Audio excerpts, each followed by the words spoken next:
Today I'm going to bring you my epic penny search. Welcome back to Coin Mojo.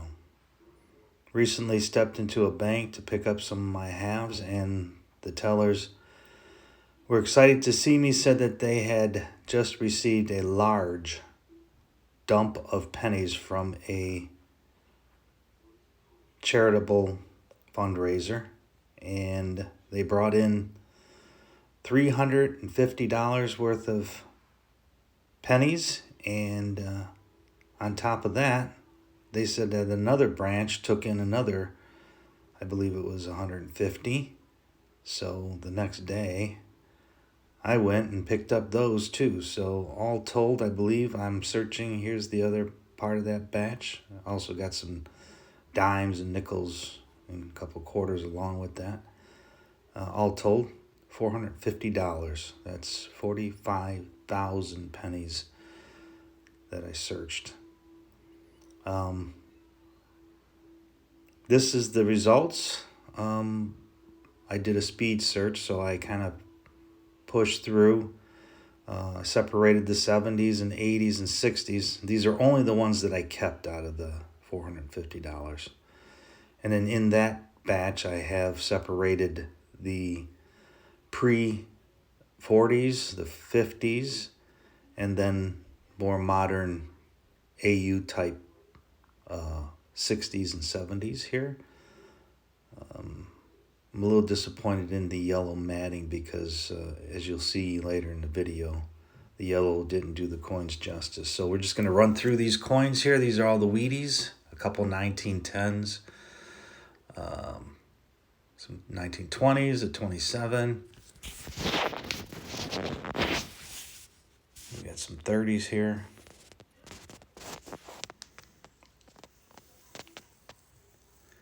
None of these coins are in really great condition. A couple Georges from Canada, a couple Young Heads. There's a couple of the better condition Young Heads here. And they also saved the rock doves. So these are the 1940s. Got a couple 40s here. I started with the P's and then followed up with the D's. So there's a couple 340s and a 40D, some 41s. Lots of 44s through here. 44S.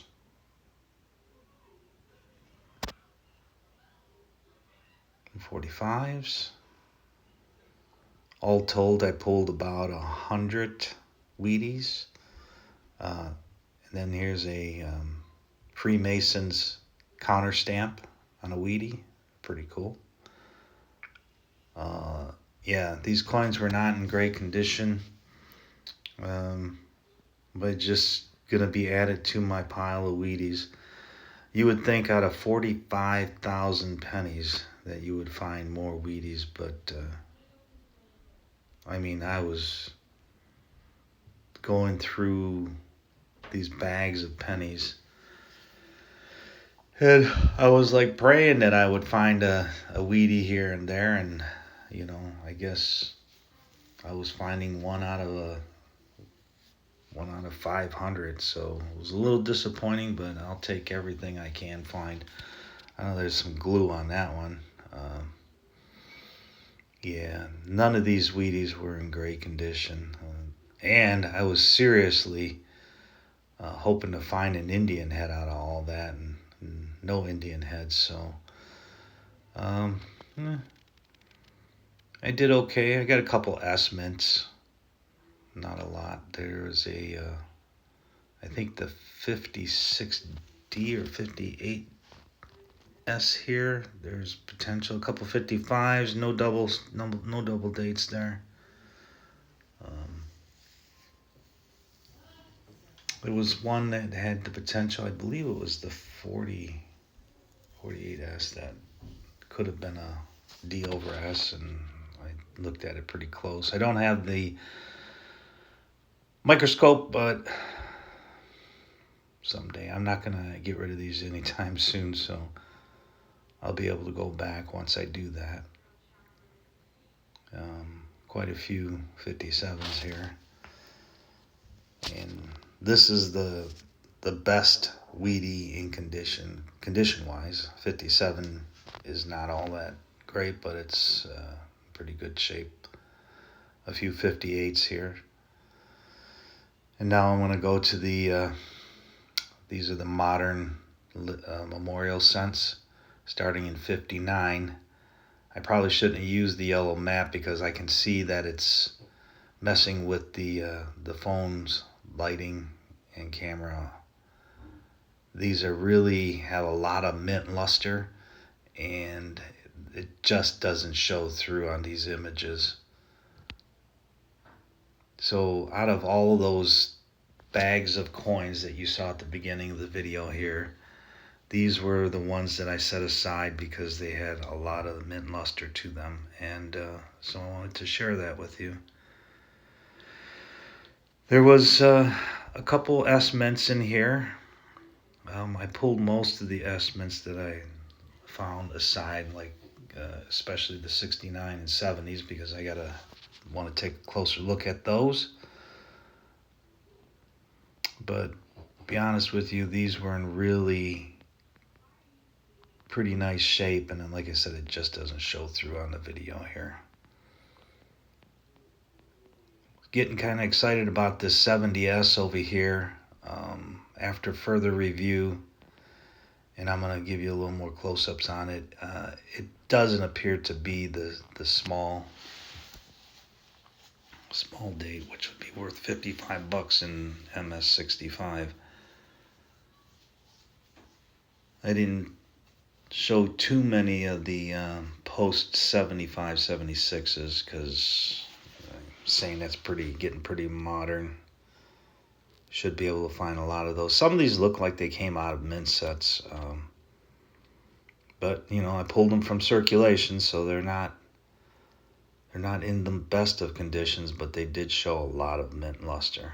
These are that was a clip planchet, and here we have a couple more counter stamps, another Mason counter stamp, a Kentucky counter stamp. Those are a couple of the oddities I found. These are additional 70S's that I set aside here, and 69S's to look for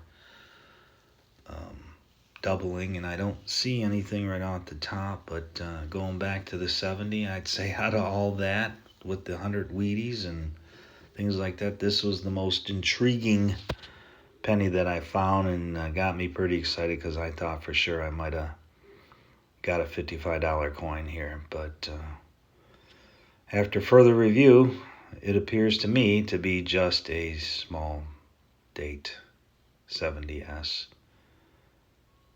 But it is in really good shape. I put it on a white mat here to kind of see if that would change the perspective of the phone's view. But and hopefully that kind of shows it up a little bit better. As you can see, it's not been in circulation very much or very long. Try to get a little bit closer up on that. So it looks like the 7 is a little bit lower. The 9 has the tail on the inside loop pointing towards the bottom of the 7, so that kind of tells you that it's a large. Just a little snapshot of the red book to give you kind of idea what some of the modern coins might bring. So if you like this video, hit the like, hit subscribe, hit that bell, comment, and share. Thanks for visiting Coin Mojo once again for another video. See you next time. Mojo out.